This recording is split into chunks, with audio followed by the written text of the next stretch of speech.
Assalamualaikum warahmatullahi wabarakatuh. Innal hamdalillah nahmaduhu wa nasta'inuhu wa nastaghfiruh wa na'udzu billahi min shururi anfusina wa min sayyiati a'malina may yahdihillahu fala mudhillalah wa may yudlil fala hadiyalah. Asyhadu an la ilaha illallah wahdahu la syarikalah wa asyhadu anna Muhammadan abduhu wa rasuluh. Allahumma sholli wa sallim ala nabiyyina Muhammad wa ala alihi wa sahbihi ajma'in. Amma ba'd. Alhamdulillah, puji syukur marilah kita panjatkan kehadirat Allah Subhanahu wa taala atas limpahan rahmatnya. Pada kesempatan ini kita diperkenankan untuk hadir di majelis taklim ini. Adalah sebuah karunia yang besar, kita dimudahkan oleh Allah untuk menjalankan kebaikan-kebaikan. Shalawat dan salam semoga senantiasa tercurah kepada baginda Rasulullah Sallallahu Alaihi Wasallam beserta keluarga, para sahabat dan seluruh pengikutnya yang senantiasa istiqomah di dalam mengikuti sunnah-sunnahnya. Ibu-ibu, bapak-bapak, serta adik-adik Panti Asuhan Muhammadiyah Wonosobo yang kami banggakan, serta pendengar Radio Purnama Sidi dimanapun berada. Pada kesempatan ini kami ingin menyampaikan satu ayat di dalam surat Al-Kahfi ayat 28, yang mana Allah berfirman, A'udzu billahi minasyaitonir rajim. Bismillahirrahmanirrahim.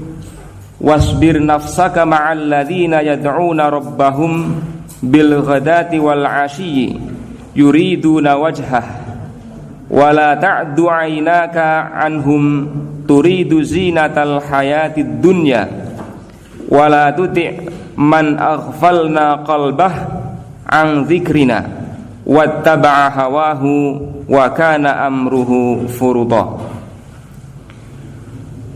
Wasbir nafsaka ma'al ladzina yad'una rabbahum, dan bersabarlah kamu bersama-sama dengan orang-orang yang menyeru Tuhannya bil ghadati wal 'ashyi, di pagi hari dan di senja hari, di sore hari, yang berdoa menyeru Tuhannya yuriduna wajhah, dengan mengharapkan keridhoannya. Wala ta'du 'ainaka anhum, dan janganlah engkau palingkan kedua matamu dari mereka. Turidu zinatal hayatid dunya, untuk engkau menghendaki atau menginginkan perhiasan dunia. Wala tuti' man aghfalna qalbahu, dan janganlah engkau ikuti orang yang kami lalaikan hatinya, an dzikrina, dari zikir atau ingat kepada kami, wattaba'a hawahu, dan mengikuti hawa nafsunya, wa kana amruhu furuta, dan adalah keadaannya itu melampaui batas. Di ayat 28 surat Al-Kahfi ini ada dua termin yang ingin kami sampaikan, yakni yang berkaitan dengan kesabaran. Yang pertama, wasbir nafsaka. Kemudian poin yang kedua yang ingin kami sampaikan adalah berkaitan dengan kepada siapa kita bergaul, dengan siapa kita berkawan. Karena kalimat di sini setelah ungkapan tentang kesabaran diikuti dengan ma'alladzina yad'una rabbahum, bersama orang-orang yang mereka itu menyeru Robnya, berdoa kepada Robnya di waktu pagi dan sore hari dalam rangka mendapatkan keridhaan Allah Subhanahu wa taala. Kedua hal ini yang ingin kami sampaikan dalam kesempatan ini. Yang pertama tentang kesabaran. Ibu-ibu, bapak-bapak serta adik-adik panti yang dirahmati Allah, ketika seseorang punya masalah, terkadang ingin mengadu kepada orang lain, berkeluh kesah dan minta solusi. Biasanya ketika ada orang meminta solusi, ada orang yang berkeluh kesah, maka orang itu akan memberikan beberapa nasihat, dan biasanya yang paling umum adalah nasihat supaya bersabar. Tetapi terkadang orang yang mengeluh, orang yang mengadu itu merasa tidak puas ketika diberi nasihat tentang kesabaran, karena menganggap bahwa yang diinginkan adalah solusi, bukan perintah untuk bersabar. Inginnya solusi, kalau dia berhutang maka diberikan jalan keluar bagaimana dia bisa nyarutang. Kalau dia belum punya momongan, maka diberi solusi bagaimana dia bisa punya momongan. Dia tidak punya pekerjaan, pengennya diberikan solusi bagaimana dia punya pekerjaan dan punya penghasilan. Yang masih belum punya pasangan, ingin solusi bagaimana diberikan pasangan hidupnya. Tetapi terkadang orang yang dikeluhi itu tidak bisa memberikan sesuatu kecuali nasihat sabar. Dan ini menjadikan yang orang mengeluh itu merasa belum puas. Mengapa? Karena seolah bahwa nasihat kesabaran itu bukanlah solusi, tapi ini sebuah konsep yang masih abstrak, belum konkret wujudnya. Padahal Al-Quran sudah mengingatkan kepada kita, ketika kita punya masalah, maka wasta'inu bis-sabri was-shalah. Minta tolonglah engkau dengan apa? Dengan kesabaran dan sholat. Maka kalau merujuk kepada ayat ini, ternyata sabar itu sudah satu solusi tersendiri. Oleh karena itu, kita perlu mendalami sebenarnya makna kesabaran. Karena sejatinya kesabaran itu bagian dari iman. Ia merupakan fondasi, dasar agama. Sabar bukan berarti dia harus pasif, menunggu tanpa ada suatu tindakan, tanpa ada usaha. Justru kesabaran itu membutuhkan sebuah aktivitas. Ada sebuah keaktifan yang dibutuhkan. Dan sabar itu meliputi berbagai aspek, tidak hanya ketika mendapatkan musibah. Termasuk sabar itu adalah sabar ketika menjalankan ketaatan kepada Allah Subhanahu wa taala. Kemudian aspek kesabaran yang kedua adalah sabar manakala seseorang dihadapkan pada pilihan untuk bermaksiat, peluang untuk bermaksiat. Baru yang ketiga, yang paling umum kita pahami tentang kesabaran ini adalah kesabaran ketika seseorang ditimpa musibah. Maka ketika seseorang itu diberikan nasihat kesabaran, maka mestinya dia menguasai aspek kesabaran dalam ketiga bentuk sabar ini. Sabar dalam ketaatan kepada Allah, sabar ketika mendapatkan peluang untuk bermaksiat kepada Allah, serta sabar ketika ditimpa musibah. Bahkan alam ini tegak di atas fondasi kesabaran. Semua itu berlangsung dalam tahapan-tahapan. Tidak ada yang instan. Yang artinya bahwa di situ ada proses yang mutlak membutuhkan kesabaran. Matahari itu tidak langsung tinggi, tetapi ada tahapan-tahapannya yang membutuhkan waktu. Kemudian benih juga tidak bisa langsung kemudian tumbuh besar dan menghasilkan buah atau apa yang diharapkan dari tumbuhan itu. Tapi ada proses yang panjang. Untuk bisa menikmati buah duren, maka itu butuh berpuluh-puluh tahun. Buah duku saja kadang berbuah dari kecil ya. Ketika bapak saya nanam duku ya, dari kecil sudah sampai usia sepuh baru berbuah. Butuh proses yang lama. Maka mekanisme alam ini sendiri sebenarnya sudah ada fondasi tentang kesabaran. Janin tidak langsung besar, tidak seperti kita yang sudah gede-gede ini, tetapi ada sebuah proses yang lama untuk menjadi seperti sekarang ini. Bahkan Allah Subhanahu wa taala menciptakan langit dan bumi ini disebutkan dalam 6 masa, dalam 6 hari. Padahal sebenarnya Allah Subhanahu wa taala bisa saja menciptakan bumi ini dalam waktu yang sesingkat-singkatnya, dalam tempo yang sesingkat-singkatnya. Tetapi dinyatakan Allah menciptakan alam ini di dalam 6 masa atau 6 hari. Maka di sini juga artinya ada sebuah pelajaran bagaimana seseorang itu harus berproses, bagaimana seseorang harus meniti jalan kesabaran. Allah Subhanahu wa taala sendiri menyebutkan dirinya dengan As-Sabur, Zat yang Maha Penyabar. Abu Musa al-Asy'ari meriwayatkan sebuah hadis, tidak ada yang lebih sabar dari Allah terhadap pelecehan yang didengarnya. Dia disekutukan dan dianggap punya anak, tetapi Allah memaafkan hambanya dan senantiasa memberikan rizki. Ini contoh tentang kesabaran. Bahkan Allah sendiri menamakan dirinya As-Sabur, Zat yang Maha Penyabar. Dan tidak ada seseorang yang caciannya, yang fitnahnya lebih besar daripada ini, yang dialamatkan kepada Allah, karena Allah itu kemudian diduakan. Allah bahkan difitnah punya anak. Tetapi meskipun demikian, Allah senantiasa membukakan pintu maafnya ketika seseorang mau bertobat.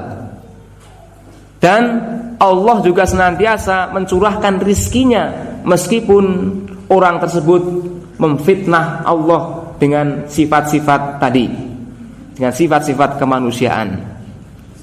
Bahkan terkadang dalam aspek duniawi mereka lebih banyak mendapatkan jatah rizkinya secara lahiriah daripada yang taat atau gemar beribadah.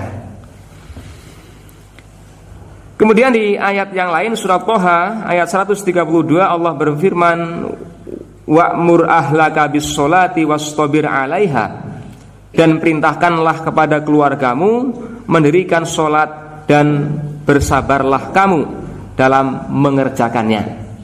Ini terkait dengan jenis kesabaran yang kedua, yang pertama, yakni sabar dalam meniti ketaatan kepada Allah.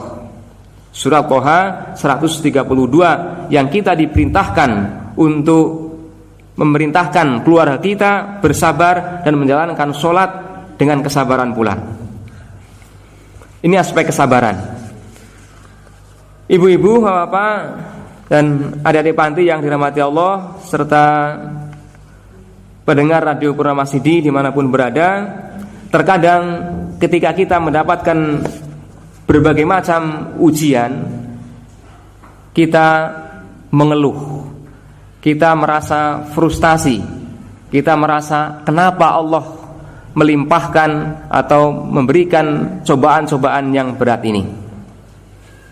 Namun kalau kita membaca Al-Quran, maka semua persoalan-persoalan itu ada jawabannya. Tentang ujian, Allah berfirman dalam surat Al-Ankabut ayat 2 dan 3, ahasiban nasu ayutraku ayyaqulu amanna wa hum la yuftanun. Apakah manusia itu mengira bahwa mereka itu akan dibiarkan begitu saja untuk mengatakan amanna, kami telah beriman, wahum la yuftanun, padahal mereka itu tidak diuji. Walaqad fatannal ladzina min qablihim wala ya'lamanna Allahu alladzina shadaqu wala ya'lamannal kadzibin. Dan sesungguhnya kami telah menguji orang-orang sebelum mereka, maka sesungguhnya Allah mengetahui orang-orang yang benar, dan sungguhnya Dia mengetahui orang-orang yang dusta. Surat Al-Ankabut ini menyatakan tentang keniscayaan seseorang yang sudah mengaku dirinya beriman pasti diuji oleh Allah. Yang dengan ujian itu maka akan keluar mana yang benar-benar imannya, yang murni imannya, mana yang imannya imitasi, mana yang ori, mana yang KW, akan kelihatan. Mana yang dusta, wala ya'lamannal kadibin, yang dusta juga akan kelihatan. Dan dalam kehidupan ini masih menyangkut ujian. Terkadang ada sebuah ujian yang bentuknya apa-apa yang kita inginkan, apa-apa yang kita harapkan tidak kunjung kita dapatkan. Justru yang kita dapatkan apa-apa yang kita benci. Maka tentang hal ini surat Al-Baqarah 216 Allah berfirman, wa asa an takrahu syai'an wa huwa khairul lakum wa asa an tuhibbu syai'an wa huwa syarrul lakum. Boleh jadi kamu membenci sesuatu padahal ia amat baik bagimu, dan boleh jadi kamu menyukai sesuatu padahal ia amat buruk bagimu. Ayat ini memerintahkan kepada kita untuk senantiasa berpikir positif terhadap segala sesuatu yang menimpa kita. Karena boleh jadi apa-apa yang kita inginkan itu, yang sangat kita dambakan, tetapi tidak diberikan oleh Allah. Mengapa? Karena itu justru apa yang kita anggap baik, apa yang kita senangi itu berbahaya buat kita, tidak baik buat kita, ataupun sebaliknya. Dan terkadang pula dalam menanggung beban kehidupan ini kita merasa sedemikian berat, merasa tidak mampu. Maka hal ini Allah berfirman dalam surat Al-Baqarah 286, la yukallifullahu nafsan illa wus'aha, laha ma kasabat wa 'alaiha maktasabat. Allah tidak membebani seseorang melainkan sesuai dengan kesanggupannya. Ia mendapatkan pahala dari kebajikan yang ia usahakan, dan ia mendapatkan siksa dari kejahatan yang dikerjakannya. Beban itu sesuai dengan kapasitas kemampuan kita. Tidak ada beban tanpa pundak. Itu adalah sebuah lagu yang mengatakan begitu. Ada beban, maka ada pundak yang siap untuk menanggung. Maka sebenarnya beban yang Allah berikan kepada kita pada dasarnya adalah sesuai dengan kadar kemampuan kita. Tinggal kemauan kita untuk menyikapi persoalan-persoalan itu kuat tidak kemauan kita. Kemudian kita merasa frustasi dengan berbagai keadaan yang mendera kita. Maka ini kita diingatkan oleh Allah dalam surat Ali Imran 139, wala tahinu wala tahzanu wa antumul a'launa in kuntum mu'minin. Janganlah kamu bersikap lemah, dan janganlah pula kamu bersedih hati, padahal kamulah orang-orang yang paling tinggi derajatnya jika kamu orang-orang yang beriman. Sebuah ayat yang memotivasi kita untuk senantiasa berpikir positif, untuk senantiasa optimis dalam menghadapi sesuatu, dan rasa percaya diri. Karena Allah menyebutkan wa antumul a'launa, engkau adalah yang tertinggi derajatnya, asalkan saja kita ini beriman. In kuntum mu'minin. Bagaimana menghadapi ujian dan cobaan itu? Maka kuncinya sabar, sebagaimana yang tadi kita sampaikan sesuai dengan tema ini. Ya ayyuhalladzina amanu sabiru washabiru warabitu wattaqullaha la'allakum tuflihun.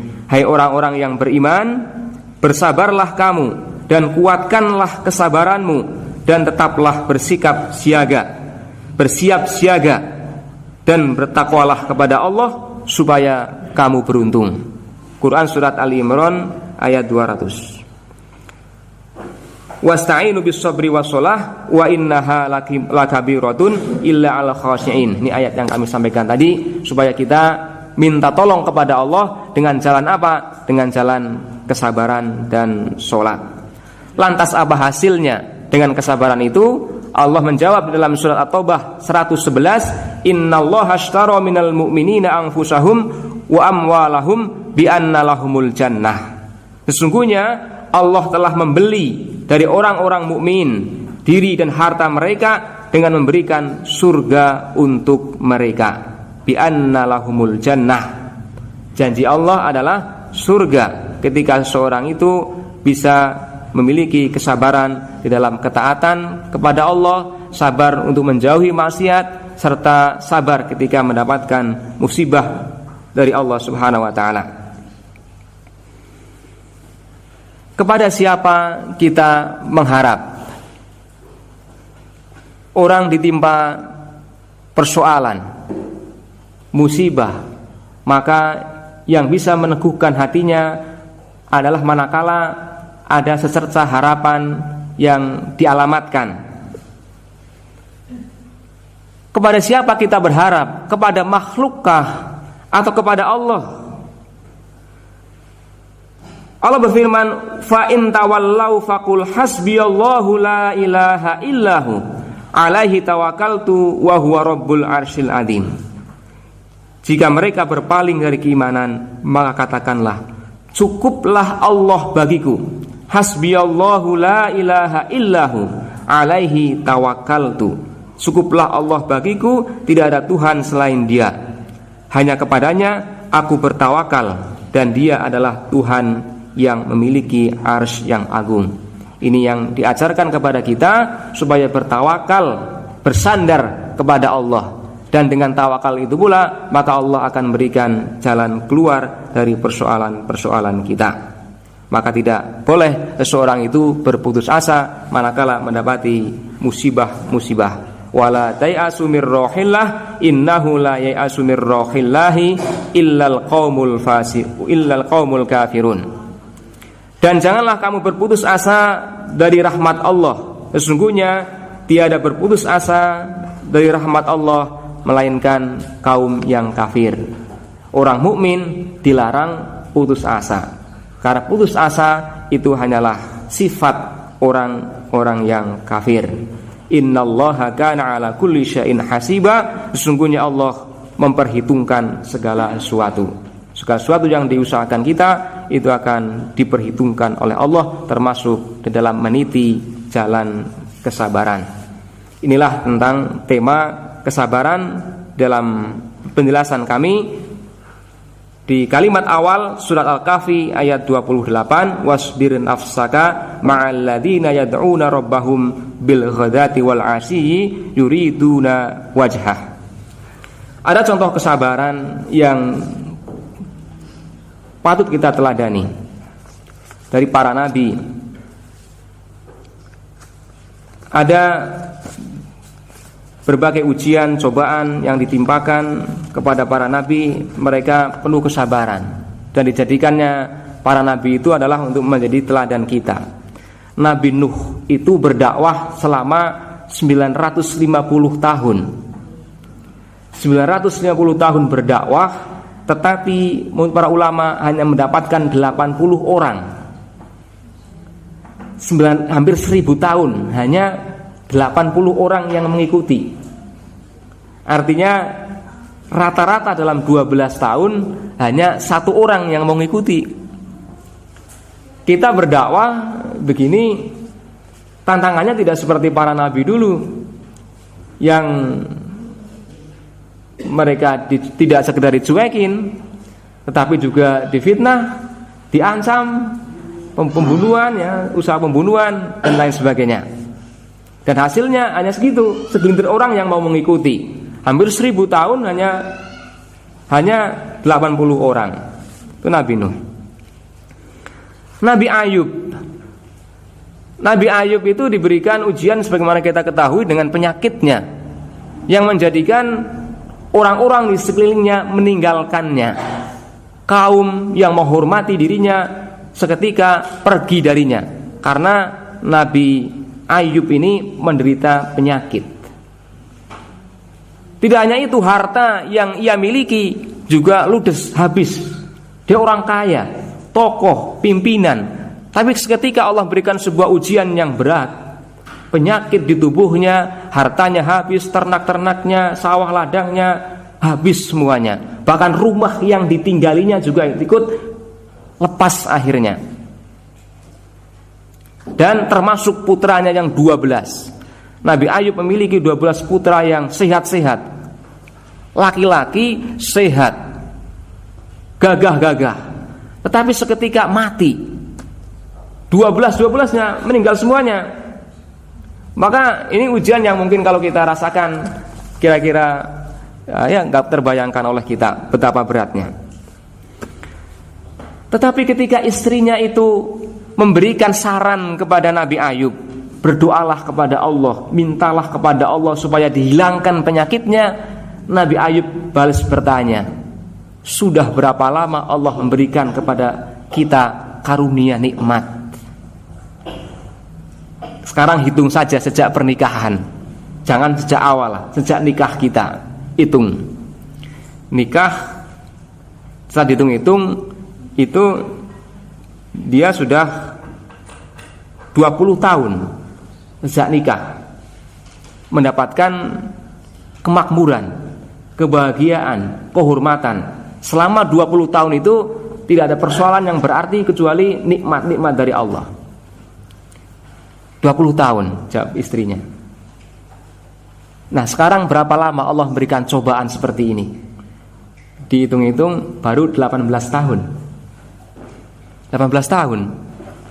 Maka Nabi Ayub setelah mendapatkan komparasi, perbandingan antara penderitaan dan nikmat yang dia dapatkan, beliau menyatakan, saya malu untuk meminta kepada Allah karena baru belum impas dengan yang dinikmatinya.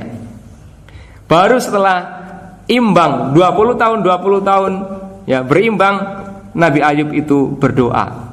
Dan doanya pun bukan doa yang kemudian minta agar langsung dihilangkan penyakitnya dan sebagainya, tapi doa dengan doa yang lembut. Wa ayyuba idna darabbahu anni massani yadurru wa anta arhamur rahimin. Dan ingatlah kisah Ayub ketika menyeru berdoa kepada Tuhannya, ya Tuhanku, sesungguhnya aku telah ditimpa penyakit dan Engkau adalah Tuhan yang Maha Penyayang di antara semua yang penyayang. Hanya kalimat berita aku telah ditimpa penyakit, sementara Engkau zat yang Maha Penyayang. Kita terus minta. Kalau kita kan mungkin sudah berdoanya, ya Allah sembuhkan penyakitnya, sudah mungkin Rasulullah sudah membuat geger orang sekampung, orang semua orang sudah tahu tentang keadaan dirinya, mengeluh. Nabi Ayub tidak seperti itu. Ngeluhnya kepada Allah pun dengan kalimat berita, informasi bahwa dirinya mendapatkan penyakit sementara Engkau zat yang Maha Pengasih, Maha Penyayang. Dia dengan ungkapan yang vulgar meminta kepada Allah, hilangkan penyakit saya, kembalikan harta saya, kembalikan anak-anak saya. Tidak. Itu Masya Allah. Kemudian ya ini ada kisah tersendiri ketika dari doa ini. Tapi nanti kita akan selesai membahas kisahnya Nabi Ayub. Nabi Zakaria itu juga punya problem. Sampai usia lanjut tidak memiliki putra. Menikah di usia 20 tahun, tetapi sampai usia 80 tahun itu belum dikaruniai putra.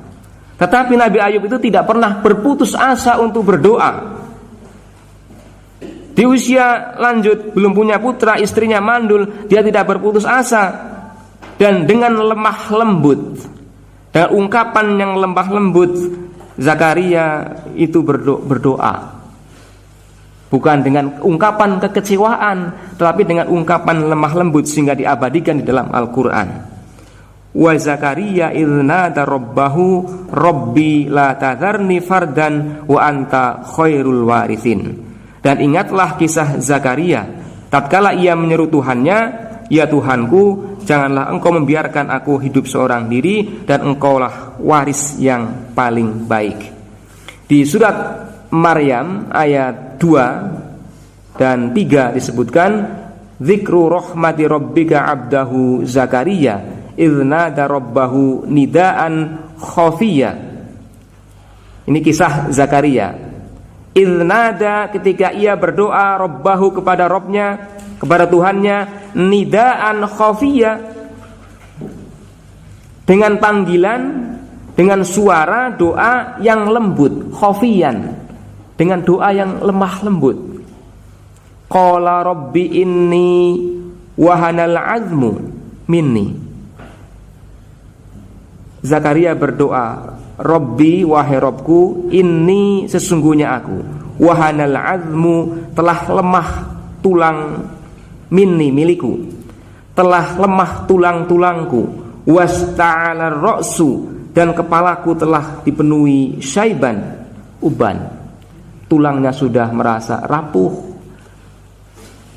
rambutnya sudah beruban.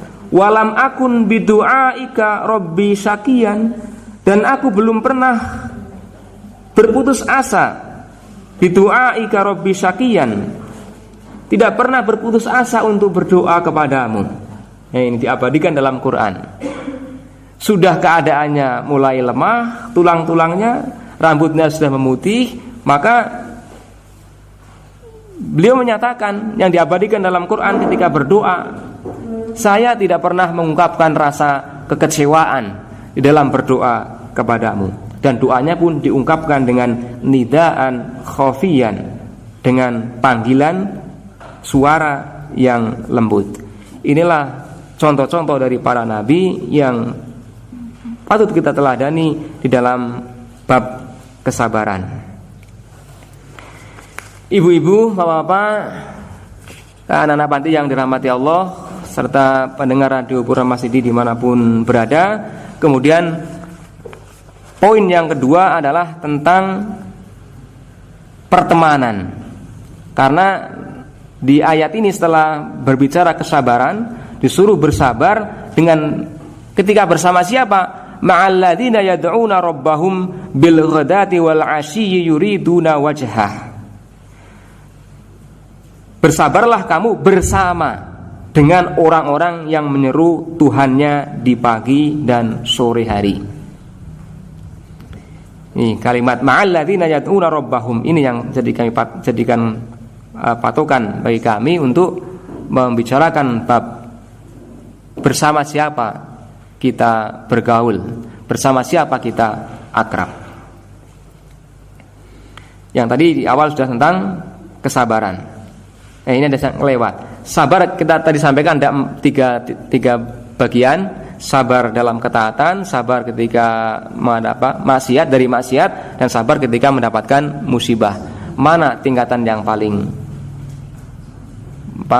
tinggi? Kira mana yang paling tinggi? Dapat musibah atau menghadapi maksiat atau ketaatan kira-kira?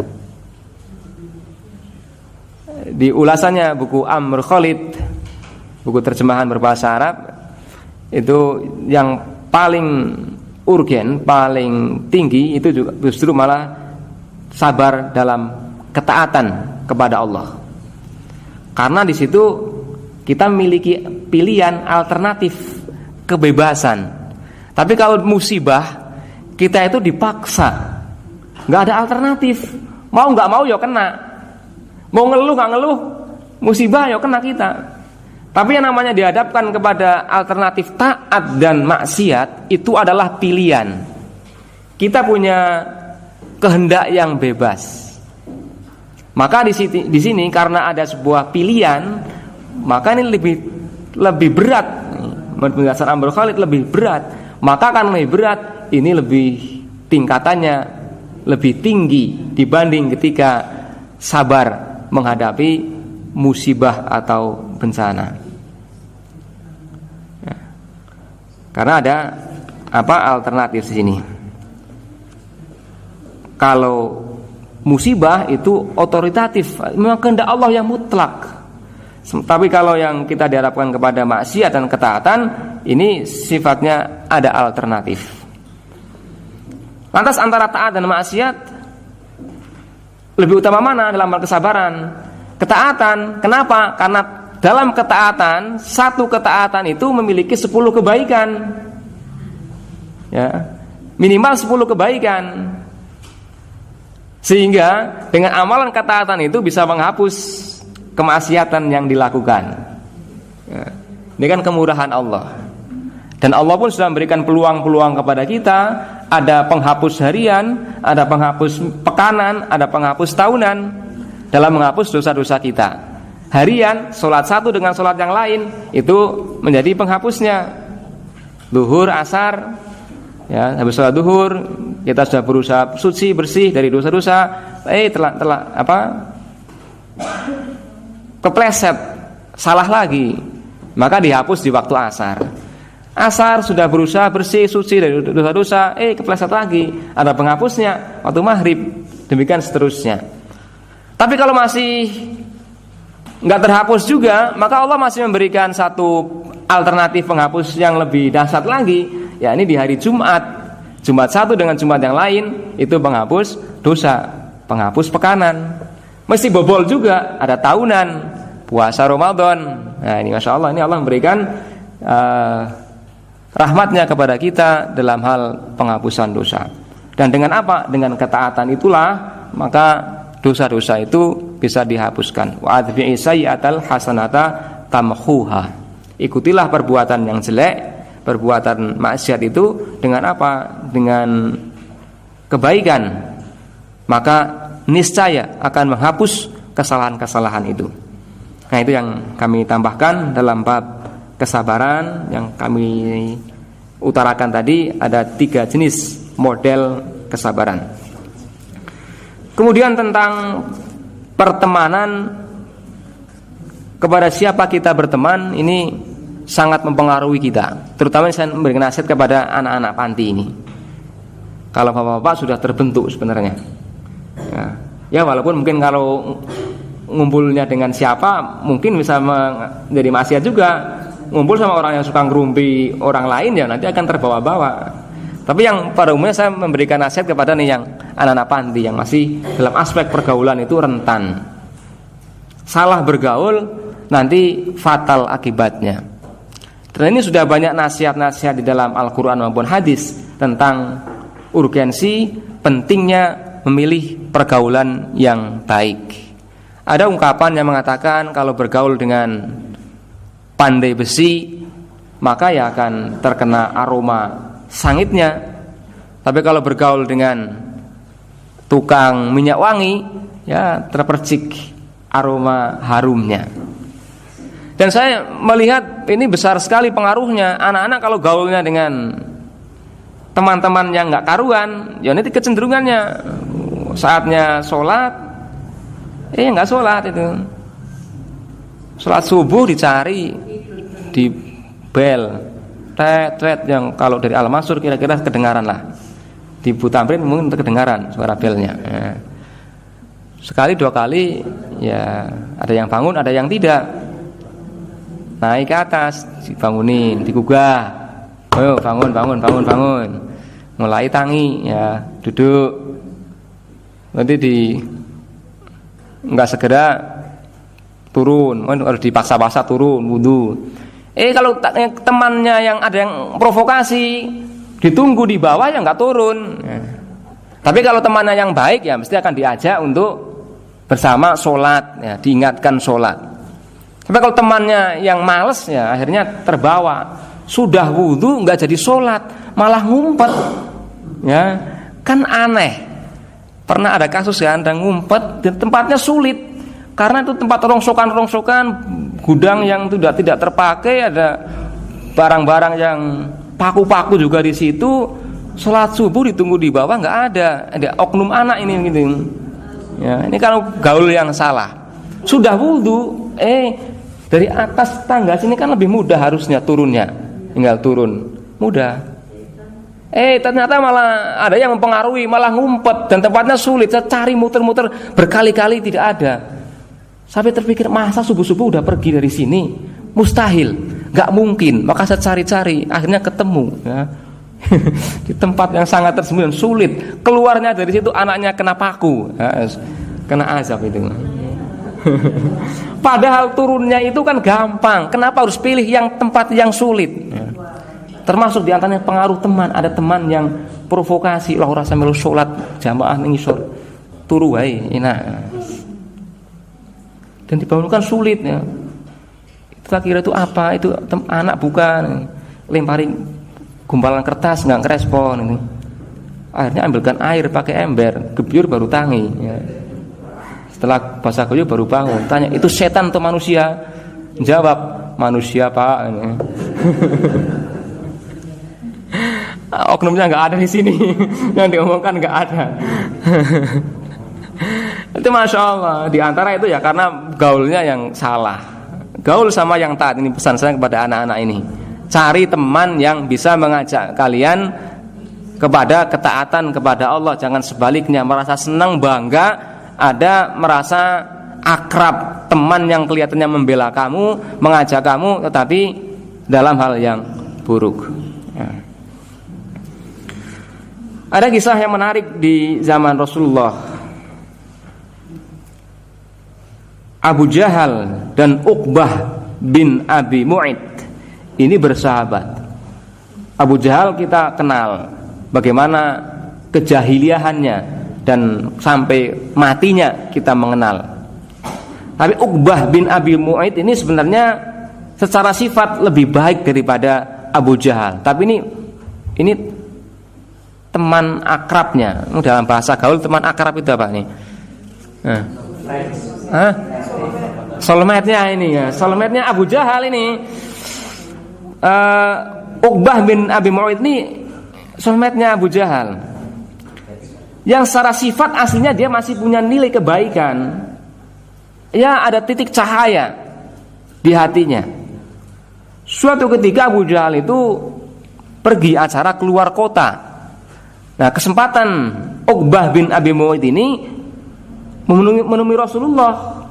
Ya, teman dekatnya lagi pergi, maka menemui Rasulullah karena tertarik dengan Islam. Hampir dia masuk Islam. Ketika Rasulullah mengajak masuklah Islam. Mungkin bahasa kita ngosik lah, besok wae. Tapi sebenarnya sudah tertarik, cuma dia memberikan tenggak waktu, besok aja. Saya uji lagi.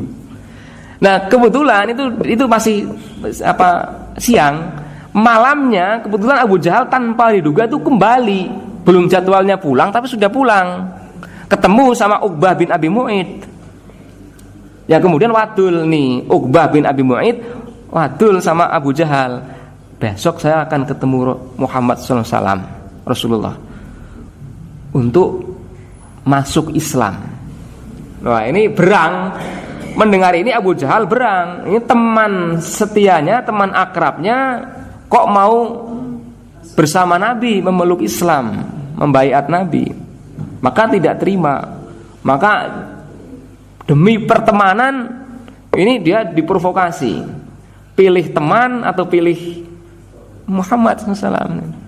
Pilih teman atau pilih agama. Yang akhirnya ini bersumpah Abu Jahal, engkau besok tidak akan menemui Muhammad kecuali untuk meludahi mukanya. Ini dipaksa oleh Abu Jahal. Maka keesokan harinya betul Uqbah bin Abi Mu'id ini menemui Rasulullah. Sebenarnya dengan kewibawaan Rasulullah itu Uqbah bin Abi Mu'id sudah hampir membaiat Rasulullah, mencium tangannya. Tetapi kembali lagi datang si Abu Jahal ini memprovokasi lagi, yang kemudian akhirnya tidak jadi ya, tidak jadi, dan menjadi musuh Rasulullah yang sangat sadis permusuhannya. Ketika melihat Rasulullah beribadah di Ka'bah, maka Uqbah bin Abi Mu'id melepaskan jubahnya dan mencekik Rasulullah dan hampir pingsan Rasulullah. Di antara tindakan Uqbah bin Abi Mu'id. Di lain waktu ia menaruh kotoran unta di punggung Rasulullah. Ya. Yang kemudian ini kebetulan Zainab lewat tahu dan kemudian dibersihkan oleh Zainab putri Rasulullah kotoran unta yang ada di punggung Rasulullah. Ini awal yang sebenarnya ada secerca harapan di hatinya, cahaya. sudah mau memeluk Islam, tetapi karena memiliki kawan yang buruk, maka akhirnya tidak jadi. Sampai meninggal di Badar. Ketika perang Badar, tewas di tangan kaum muslimin. Dan konon ini diriwayatkan itu tubuhnya melepuh dan mengeluarkan aroma yang sangat menyengat. Sampai orang-orang kafir gak mau menengoknya, gak mau ngurusnya.